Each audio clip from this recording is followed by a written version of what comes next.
नशा मुक्त भारत, नशा मुक्त भारत, नशा मुक्त भारत, नशा मुक्त भारत, नशा मुक्त भारत, नशा मुक्त भारत। टेमरू साहेब, हमारे कागजन का कछु भयो का? एमएलए ने मना कर दिया तुम्हें बेवड़ा बोलकर तुम्हारी मदद करने से। ये बेवड़ागिरी करके शराब पी के मुंह ढक के सोने से तो समस्या का हल नहीं आएगा ना काका। कम से कम आप लोग अपने हालातों के बारे में तो सोचो, जिसका आज लोग फायदा उठा रहे हैं। और ज़्यादा नहीं तो आप अपने गुरुजनों के वचनों का ही पालन कर लो। मैं तुम्हारी इस गंदी हालत के बारे में सोचूं? ये तुम्हारे गंदे हालातों से लड़ो। आज 95% भारत का आदिवासी ग्रामीण क्षेत्रों में रहता है और वहाँ पर उन्हें सबसे ज़्यादा ज़रूरत है तो वो है पैसों की।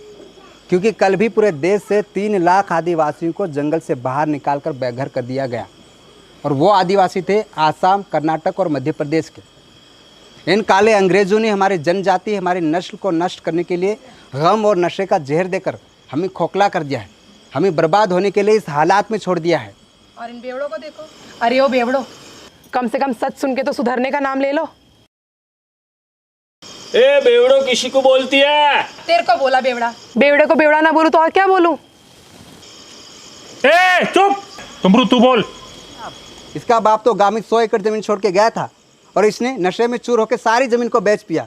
गरीबी के अभाव में आके जाके क्रिश्चियन बन गया।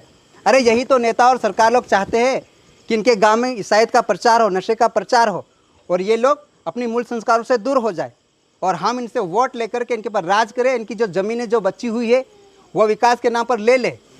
हाँ एकदम सही बोला तो भैया। जब से ये फादर लोग हमारे गांव में आए तब से गांव में शराब और बेवड़ागिरी ज्यादा बढ़ गए।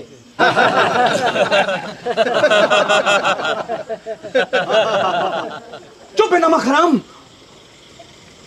हमारे धर्म के बारे में बोलियो तो यही काट डालेंगे। इधर देख, हम गांव के मुखिया हैं, मर नहीं गए। 3 दिन से इसकी लुगाई नहीं मिल रही है, वो शराब में डूबा हुआ है 3 दिन से। तू तो बोतल में घुस के मर जा। हमारे जंगल की लकड़ियों को कटवा के सरकारें साल भर में सबसे अधिक सिगरेट बनाने वाली कंपनी को लकड़ी सप्लाई कराती है। 16वीं शताब्दी में जब पुर्तगाली लोग भारत में आए तो वो अपने साथ में तंबाकू के जहर के पौधे को लेके आए और सबसे पहले उस पौधे को उन्होंने गुजरात के मेहसाणा जिले में उगाया। और जब उनको भारत में मौत का व्यापार शुरू करना था तो उन्होंने भारी मात्रा में सबसे ज़्यादा तंबाकू की खेती करवाना शुरू किया ताकि वो भारत में मौत का व्यापार आसानी से कर सके और भारत के लोगों को मौत के घाट उतार सके। अंग्रेज तो हमारे देश को बर्बाद करके चले गए, किंतु इन काली अंग्रेज सरकार ने इस मौत के व्यापार को 10 गुना और बढ़ा के रख दिया है। जमीन किसकी? हमारी। जंगल किसके? हमारे। और व्यापार कौन कर रहा है?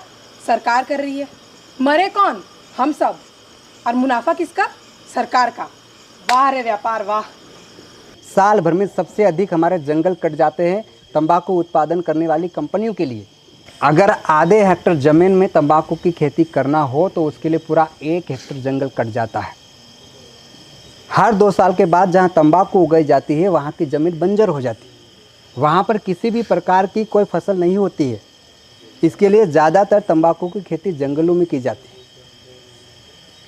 भारत सरकार हर साल 11,11,500 एकड़ ज़मीन में तंबाकू की खेती करवाती है, जो दिल्ली राजधानी से 4 गुना बड़ा होता है क्षेत्र। क्या कर रहा है तू? तेरे को समझ में आ रहा है? तू जा इधर से। तू मेरे बीच में मत बोलना। तू जा, चुप रह। मेरे बीच में मत बोलना। क्या हुआ? क्यों मारे इसको? तो मेरे बीच में मत आना, मेरे घर के बीच के झगड़े में। अरे कम से कम अपनी तरफ तो नहीं है, बच्चों की तरफ तो देख। कहाँ हो गए के भविष्य को? अपनी जिंदगी तो खराब कर ली दारू पी कर। समझ में आ रहा है तेरे को? तू क्या कर रहा है? तू मेरे बीच में मत बोल। क्यों मारेगा इसको? तू मेरे बीच में मत, मार डालूंगा मैं इसको। मटका ले गया। मैं मार डालूंगा। साले बड़वे लोगों ने फांसी लगा लिया और आपको लक्ष्य लेके पड़े हैं। चल मर यहाँ।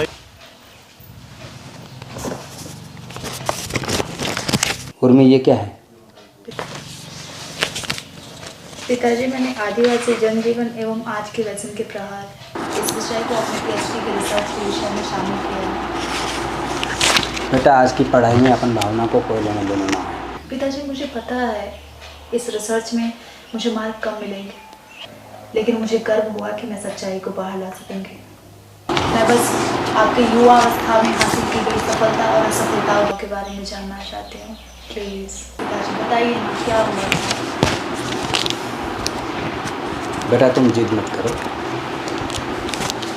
माँ देखो ना, पिताजी कुछ बता नहीं रहे हैं। सही तो कह रही होगी, क्या गलत कहा उसने? आप इसे बताते क्यों नहीं? क्या गलत कहा इसने? अगर आप इसे बताएंगे नहीं तो इसे पता कैसे चलेगा? बोलिए प्रताप जी, कैसे आना हुआ? आइए। हमारी बच्ची है, हाँ आप उसे ले लो हाँ। और हमको 10 तोला सोना और 1 किलो चांदी और 10,000 रुपये दे अच्छा। दीजिए। दादाजी, ये लड़की बेचने की परंपरा गलत है। सही बात है।